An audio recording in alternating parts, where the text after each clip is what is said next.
내가 웃었느니라. 아멘. 창세기 18장 1절부터 15절까지 말씀 읽었습니다. 여러분 17장 1절에 보시면 이제 앞장 17장 1절에 보시면 이제 하나님께서 13년 만에 아브라함을 찾아오십니다. 그 애굽 여인 하갈에게 들어가서 이제 이스마엘을 낳았고요. 그 이후로 13년 동안 하나님과 아브라함 사이에 교제가 끊어졌는데, 여러분 17장 1절에 보면 하나님께서 13년 만에 아브라함을 친히 찾아오십니다. 그리고 아브람, 그때까지 그 전까지 이름은 아브라함이었는데 오셔서 99세, 이제 아브라함이 99세였을 때 이름을 아예 아브라함으로 바꿔주시면서 자손과 땅에 대한 약속을 다시 한번 확인시켜 주시고요. 그리고 언약의 표시인 할례를 받도록 말씀하셨고요. 그 아내 이름 사레도 사라라고 바꿔주셨고요. 아예 아직 태어나지도 않았습니다만 아들 이름도 지어줍니다. 아들이 태어날 텐데 이름을 이삭이라 하라. 그리고 너와의 언약은 이 이삭과 하겠다라고 하나님께서 17장에서 말씀하십니다. 자, 그 다음에 여러분 17장 뒷부분 보시면요, 23절 이하에 보시면 17장 23절 이하에 보시면 하나님께서 말씀하신 그날 아브라함이 할례를 행합니다. 스스로에게 할례를 행하고요, 그리고 이스마엘에게도 할례를 행하고, 그리고 가족에게 속한 모든 남자들, 그 자신의 집의 모든 남자에게 할례를 행했습니다. 여러분 이게 무슨 뜻입니까? 하나님께서 아브라함에게 언약의 증표인 할례를 받으라 라고 말씀하셨고, 아브라함이 자신과 이스마엘과 자신의 집에 속한 모든 남자들이 다 할례를 받았다. 이게 무슨 뜻이냐면요, 이제 아브라함이요 하나님의 약속을 완전히 믿게 되었다는 뜻입니다. 99세인데요 99세인데 이제 그 아브라함이요 하나님의 약속을 완전히 믿게 되었다는 뜻인데, 이게 언제냐면 아브라함이 가나안 땅에 들어오고 나서 24년 후의 일인 것입니다. 자, 그리고 오늘 본문은요 그 이후의 일을 다루고 있는데 18장 1절입니다. 자, 18장 1절 같이 읽습니다. 시작. 여호와께서 마므레의 상수리 나무들이 있는 곳에서 아브라함에게 나타나시니라. 날이 뜨거울 때 그가 장막문에 앉아 있다가. 아멘. 본문에 보시면 여호와께서 아브라함에게 다시 나타나시거든요. 다시 찾아오십니다. 어디서 찾아오시냐면 마므레의 상수리 나무들이 있는 곳이라 그랬는데 13장 18절을 근거해 보면 여기가 지역이 어디냐면 헤브론입니다. 아브라함이 정착한 헤브론으로 하나님께서 아브라함을 찾아오시는데, 여러분 이미 말씀드렸습니다만 17장에도 13년 만에 하나님께서 아브라함을 찾아오셨잖아요. 근데 18장에도 보면 하나님께서 다시 아브라함을 찾아오십니다. 근데 하나님께서 아브라함을 찾아오셨는데 찾아오신 이유가 있어요. 왜 하나님께서 아브라함을 다시 찾아오신 것일까요? 그 목적에 대해서, 그 이유에 대해서는 이제 조금 후에 말씀을 드리기로 하고요. 이제 하나님께서 아브라함을 찾아오신 목적을 말씀드리기 전에 우리 앞부분을 한번, 이제 아브라함에 관한 부분을 먼저 좀 살펴보고, 그리고 나서 하나님의 목적을 한번 말씀을 좀 드리도록 하겠습니다. 여러분 18장 2절입니다. 자, 2절 같이 읽습니다. 시작. 눈을 들어 본즉 사람 셋이 맞은편에 서 있는지라. 아멘. 예, 거기까지요. 아브라함이 장막문 앞에 앉아 있다가 눈을 들어보니까, 어느 순간 눈을 들어보니까 그 장막문 앞에 누가 서 있냐면요, 사람 셋이 서 있었습니다. 근데 우리가 이제 뒤에 보면 아시겠습니다. 이 사람 셋은 누구냐면요, 하나님과 두 명의 천사를 가리키는 것입니다. 하나님께서 사람의 몸을 입고 아브라함을 친히 찾아오신 것입니다. 어떤 성경학자들은요, 이 사람의 몸을 입고 오신 이분, 이 하나님을 성육신하기 이전에 예수 그리스도다, 예수님이다 라고 그렇게 보는 학자들도 있습니다.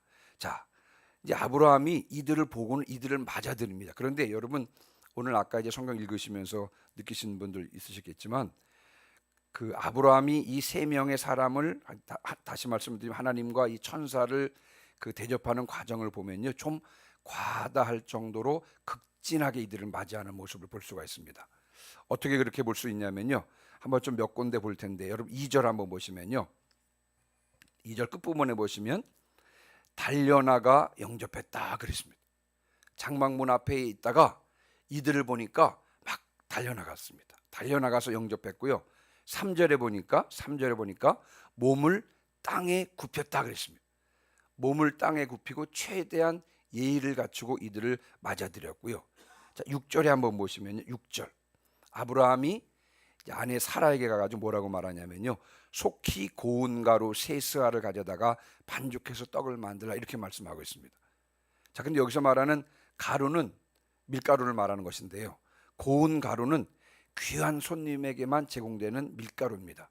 귀한 손님 오실 때 제공하려고 감추어 두었던 그 고운 가루, 고운 밀가루를 꺼내가지고 그것으로 대접하는데 세스아를 가져다가 떡을 만들려고 그랬습니다. 여러분, 세스아는 1에바인데요.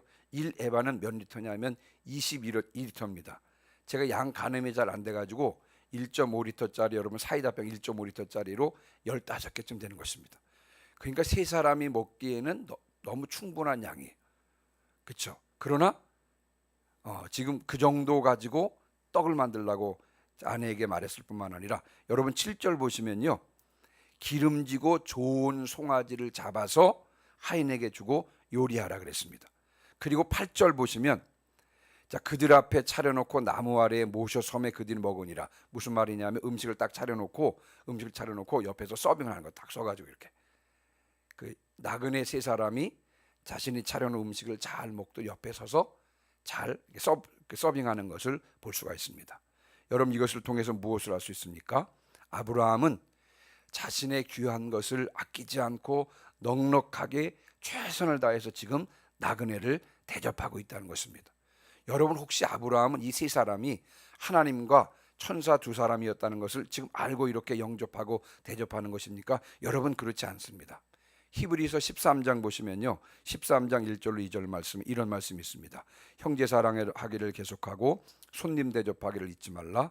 이로써 부지 중에 천사들을 대접한 이들이 있었느니라. 여러분, 히브리서 기자는 아브라함이 부지 중에 대접했다. 이들이 하나님이고 천사인 것을 모르고 나그네지만 그렇게 대접했다라고 말씀하고 있는 것입니다. 자, 그렇다면 이 아브라함의 이와 같은 환대를 어떻게 해석해야 될까요? 좀 지나칠 정도로 극진하게 좀 이들을 나그네인데 극진하게 대접하는 모습을 볼 수가 있는데 이와 같은 환대를 어떻게 해석해야 될까요? 제가 신학교 다닐 때 구약 교수님이요. 이제 아브라함이 유목민 출신이잖아요. 유목민들에게는 좋은 풍습이 있는데 그게 뭐냐면 지나가는 나그네들을 잘 대접했는데 이게 유목민들의 좋은 풍습이라 그러더라고요. 근데 제가 시간이 지나면서 이건 너무 단순한 해석이다. 왜냐하면 여러분 19장에도 아브라함의 조카 롯이 나오거든요. 롯도 유목민 출신이거든요. 근데 롯이 천사를 대접할 때 보면 그냥 무교병만 구워낸 것을 볼 수가 있습니다. 19장 3절이요. 그리고 여러분, 제가 이집트에 살았잖아요. 이집트에 가서 제가 너무 답답한 게 있는데 어느 가게 단골집에 가면 단골 손님이 됐잖아요, 제가. 그리고 우리나라 같으면 단골 손님들에게는 최고의 것과 최선의 것으로 대접하는 게 정상적인 것이 아닙니까? 근데 거기는 제가 단골 손님이고 저보고 친구라 그러는데도 값을 바가지를 씌우고 그다음에 집에 가서 보면 깨진 그 물건을 넣어주기도 하고 그러는 것입니다. 제가 너무 답답한 거죠. 아니, 내가 단골이고 친구인데 왜 이렇게 대접받아야 됩니까? 그랬더니 그곳 사람들이 하는 말이, 목사님, 이 사람들 문화를 이해하려면 이 사람들이 유목민이라고 하는 문화를 이해해야 됩니다. 그게 무슨 말입니까? 여러분, 유목민은 아브라함처럼 이렇게 환대하는 경우도 있지만 유목민은 만나는 그 사람은 오늘 보면 다시 못 볼 수 있는 사람이기 때문에 그 사람에게 최대한 빼먹을 수 있는 것은 빼먹으라. 이게 유목민 문화라는 것입니다. 그래서 제가 유목민들도 다 똑같이 이렇게 환대하는 것이 아니라 어떤 유목민들은 귀하게 대접하는 사람이 있지만 어떤 사람들은 최대한 이용해 먹을 것은 이용해 먹는 게 이게 유목민 문화구나. 자, 그러면 이 아브라함의 이런 친절과 환대는 어떻게 해석해야 할까요? 단순히 유목민 때문이라고요? 자, 유목민 중에서도 아브라함은 어떤 사람입니까? 하나님을 섬기는 경건한 사람인데 이 아브라함의 환대는 하나님을 섬기는 경건한 사람들의 친절이라고 보면 지나치지 않겠다, 그런 생각이 듭니다. 아브라함은 하나님을 섬기듯이 지금 나그네를 섬기는 것이고요. 하나님을 대하듯이 지금 나그네를 대하는 것입니다. 그런 중에 아브라함이 부지 중에 아브라함과 천사들을 대접하는 놀라운 일을 경험하게 된 것입니다. 여러분, 주님께서도 말씀하셨어요. 마태복음 25장 40절에 보니까 너희가 여기 내 형제 중에 지극히 작은 자 하나에게 한 것이 곧 내게 한 것이라. 예, 지극히 작은 자에게 한 것이 곧 주님께 한 것이다 라고 주님께서 이렇게 말씀하고 계십니다. 그러므로 믿는 사람들은 어떤 자들입니까? 지극히 작은 자에게도 주님께 하듯 하는 자들이 바로 믿는 자인 줄 믿습니다. 지극히 작은 자라도 주님께 하듯이 하면 여러분, 주님께서는 이렇게 말씀하실 것입니다. 내가 주일 때 너희가 먹을 것을 주었고, 목마를 때에 마시게 하였고, 나그네 되었을 때 영접하였고, 헐벗을 때 옷을 입혔고, 병들었을 때 돌보았고, 옥에 갇혔을 때 와서 보았느니라. 아마 이렇게 말씀해 주실 것입니다. 믿음의 조상 아브라함이 그러했듯이요, 우리 주변의 연약한 자들을 주님께 하듯 하시기를 주님의 이름으로 축원합니다. 그들을 주님께 하듯 할 때 우리는 주님을 섬기는 것이고요, 이것을 주님께서는 기뻐 받으실 줄 믿습니다. 자, 이제 오늘 이제 본론인데요, 9절입니다. 9절. 서두에 말씀을 드렸죠. 17장에서도 하나님께서 아브라함을 찾아오셨었는데, 근데 18장에 다시 찾아오셨거든요. 왜 찾아오셨느냐? 여러분, 9절입니다. 9절 같이 읽습니다. 시작.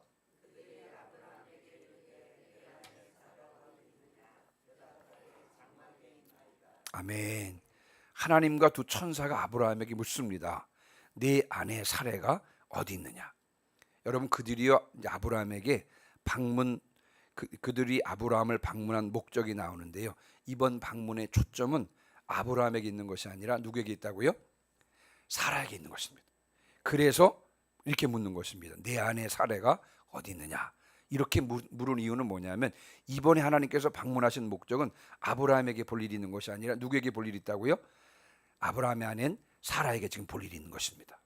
그래서 내 아내 사라가 어디 있느냐 이렇게 묻는 것입니다. 그때 아브라함이 뭐라고 대답합니까? 장막에 있나이다. 지금 그 하나님과 두 천사와 아브라함이 식사하는 곳은요, 장막에서 조금 떨어진, 텐트에서 조금 떨어진 나무 아래에서 식사를 하고 있고, 지금 그 장막 안에 그 사라가 지금 있었는데요. 10절입니다. 자, 10절 같이 읽습니다. 시작. 그가 이르시되 내년 이맘때 내가 반드시 내게로 돌아오리니 내 아내 사라에게 아들이 있으리라 하시니 사라가 그 뒤 장막문에서 들었더라. 아멘. 자, 그가 이르시되, 여기서 그는 누구를 가리키는 것입니까? 하나님을 가리킵니다. 지금 아브라함을 하나님과 두 천사가 방문했는데, 여기서 말하는 그는 누구를 가리키냐면 하나님께서 말씀하시는 것입니다. 하나님께서 자신의 방문 목적을 말씀하시는데요, 내년 이맘때에 사라에게 아들이 태어날 것이다, 이것을 말씀하고 있는 것입니다. 자, 지금 여러분, 지금 요 10절에서 하나님께서는 누구에게 말씀하고 있는 것입니까? 지금 하나님 앞에 누가 서 있어요? 아브라함에게 말씀하고 있습니다. 아브라함에게 말씀하고 있습니다만, 그러나 실제적으로 누구에게 말씀하고 싶은 것입니까? 사라에게 말씀하고 싶은 것입니다. 그래서 성경에 뭐라고 표현되냐면요, 사라가 그 뒤 장막문에서 들었더라, 이렇게 기록하고 있는 것입니다. 실제적으로는 아브라함에게 지금 이야기를 하면 내년 이맘때에 사라에게 아들이 태어날 것이다, 이렇게 아브라함에게 말하는 것이지만, 실제적으로 누구 들으라고요? 장막문 뒤에 있는 누구요? 지금 사라 들으라고 그렇게 하나님께서 말씀하시는 것입니다. 하나님께서 다시 한번 아브라함을 찾아온 이유는 누구 때문이다? 바로 사라 때문입니다. 17장에서 아브라함은 하나님께서 말씀하신 대로 할례를 받았다고 말씀을 드렸죠. 이스마엘도 할례를 받았고요, 그 집안의 남자들은 다 할례를 받았다고 말씀을 드렸습니다. 이 뜻이 무엇이라 그랬죠? 아브라함은 이제 하나님의 약속을 완전히 믿게 되었다는 것을 뜻합니다. 그러나 아직 사라는 아니었습니다. 그래서 하나님께서는 사라 때문에 지금 다시 아브라함을 찾아온 것입니다. 사라도 남편 아브라함처럼 하나님의 약속에 대하여 완전한 믿음을 갖도록 하기 위해서 하나님께서 친히 사람의 몸을 하고 사라를 찾아온 것입니다. 여러분, 하나님께서는요, 이 얼마나 자상하시고 섬세하신지 모르겠습니다. 지금 이 아브라함을 믿음의 조상으로 만드시는 중이잖아요. 그렇죠? 하나님께서 이 아브라함을 믿음의 조상으로 만드시는 중인데, 믿음의 조상이 되기 위해서는 아브라함 혼자면 안 된다는 말입니다. 사라도 함께 해야 되는 것입니다. 그래서 하나님께서는 친히 사람의 모습을 하고 사라에게 찾아온 것입니다. 저는 이 말씀을 묵상하면서 너무 감사한 마음이 들더라고요.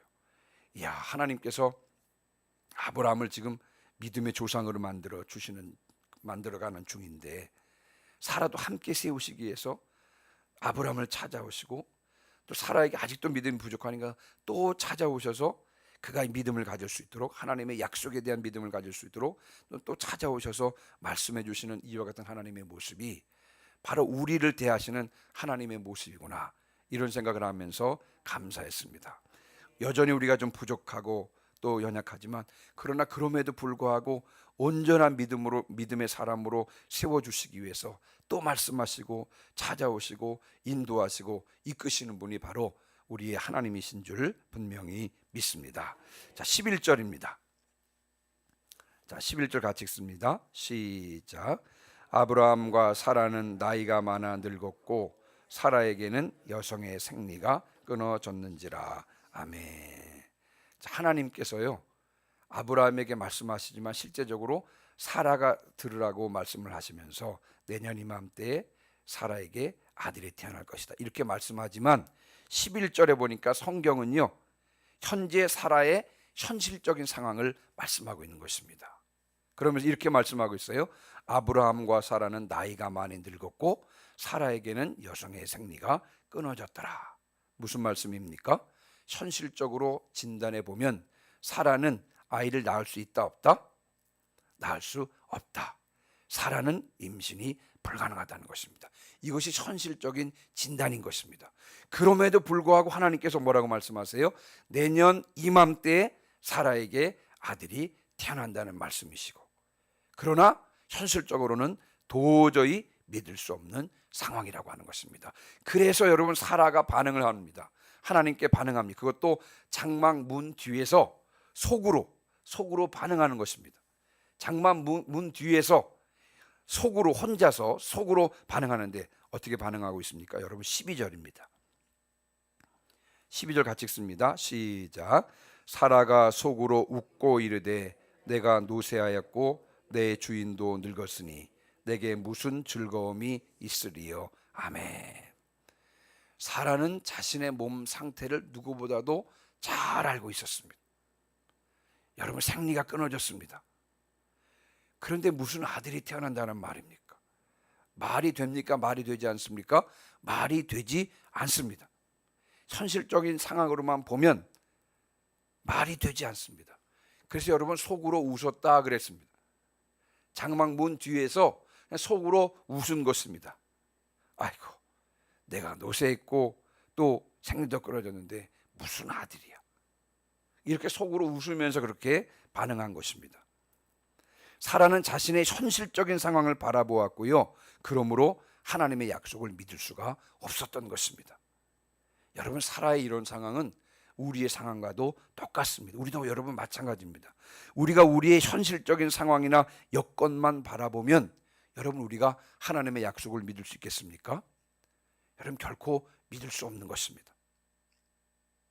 그런데 하나님께서는 사라 이런 생각을 하나님께서는 너무도 분명하게 알고 계셨습니다. 13절이에요. 13절.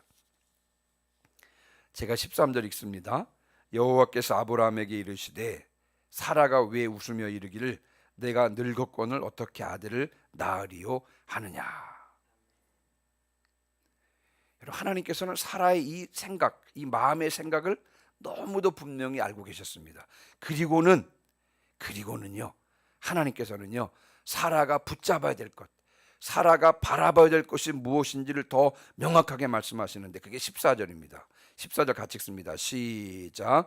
여호와께서 능하지 못한 일이 있겠느냐. 기한이 이를 때 내가 네게로 돌아오리니 사라에게 아들이 있으리라. 아멘. 여러분, 한번 따라해 보시기 바랍니다. 여호와께 능하지 못한 일이 있겠느냐. 아멘. 하나님께서는 사라의 생각을 너무도 분명하게 알고 계시면서 너 그거 바라보지 말아라. 그거 바라보지 말고 내가 붙잡아야 될 거, 내가 바라봐야 될 것이 있는데 그게 뭐냐? 현실적인 상황을 바라보지 말고 능치 못한 일이 없으신 여호와 하나님, 바로 나를 바라보라. 이렇게 하나님께서 사라에게 말씀하고 계신 것입니다. 현실적으로는 나이가 들고 생리가 끊어져서 임신이 불가능하지만 그러나 하나님께는요 능치 못한 일이 없다는 것입니다. 하나님의 약속을 믿음으로 붙잡고 나아가면 그 약속은 반드시 성취된다는 것입니다. 이것을 가르쳐주기 위해서 하나님께서 친히 사람의 몸을 입고 사라를 찾아오신 것입니다. 여러분 그렇습니다. 현실적인 상황이나 여건이나 사람을 바라보지 말고 주님만을 바라보시기를 주님의 이름으로 축원합니다. 주님께는 불가능이 없으신 줄 믿습니다. 우리가 믿음으로 주님을 바라볼 때 우리 불가능한 현실을 뛰어넘을 수 있을 줄 믿습니다. 자, 15절입니다. 15절 같이 읽습니다. 시작. 사라가 두려워서 부인하여 이르되 내가 웃지 아니하였나이다. 이르시되 아니라 내가 웃었느니라. 아멘. 여러분 사라는 두려웠습니다. 왜요? 자신은 지금 장막문 뒤에서 그것도 속으로 혼자 웃었는데 여러분 그분이요 누군지를 모르겠습니다. 그분이 내 속 생각을 너무도 정확하게 알고 있었기 때문에 그랬습니다. 사라는 두려웠고요. 아마도 이분이 하나님이심을 확신하게 되었을 것이고요. 이제 이후로 사라도 하나님과 하나님의 약속을 완전히 믿게 되었습니다. 그래서 여러분 히브리서 기자는 이렇게 증언하고 있는데요. 히브리서 11장 11절 말씀에 믿음으로 사라 자신도 나이가 많아 단산하였으나 잉태할 수 있는 힘을 얻었으니 이는 약속하신 이를 믿으신 줄 알았습니다. 예. 믿음으로 살아도 결국은 이제 잉태할 수 있는 힘을 얻었는데 바로 이때 이 18장의 15절 이 부분에서 이분이 하나님이시고 하나님께는 능치 못하실 리 없다고 말씀하셨는데 라고 하면서 이제 하나님의 약속의 말씀을 분명히 믿게 되었던 것입니다. 오늘 말씀을 마무리하고 마치겠습니다. 아브라함과 사라는 하나님으로부터 약속을 받은 지 25년 만에 드디어 이제 오늘 살펴보지 않았습니다만 이삭을 낳게 됩니다. 왜 하나님께서는 25년 만에 이삭을 주셨을까요? 아마 사라가 전혀 출산하지 못하는 때를 기다리신 것이 아닐까. 도저히 현실적으로 보면 사라의 몸이 완전히 죽어서 이젠 아이를 낳을 수 없는 그때를 하나님께서 기다리신 것이 아닐까 그런 생각이 듭니다. 왜냐하면 그래야 이삭이 태어난 것은 전적인 하나님의 은혜로 된 것이고 전적으로 하나님의 능력으로 된 것임을 알 수 있기 때문에 그렇습니다. 이제야 아브라함과 사라는요 하나님은 죽은 자를 살리시며 없는 것을 있는 것으로 부르시며 바랄 수 없는 중에도 바랄 수 있게 하시는 분임을 고백하게 된 것이고 비로소 그들은 믿음의 조상의 부부로 세워질 수 있었던 것입니다. 하나님께서는 우리도 믿음의 사람으로 온전하게 세워지기를 원하시는 것입니다. 우리가 어떻게 믿음의 사람으로 세워질 수 있을까요? 주님만 바라봅시다. 주님의 능력만 의지합시다. 주님을 향한 온전한 믿음은 우리의 모든 상황을 뛰어넘을 수 있게 하는 줄 믿습니다. 저와 여러분 모두 온전한 믿음의 사람으로 세워지시기를 주님이 간절히 소원합니다. 아멘. 우리 이 시간 543장 찬송하시고요. 오늘 들은 말씀을 붙잡고 통성으로 기도하시겠습니다.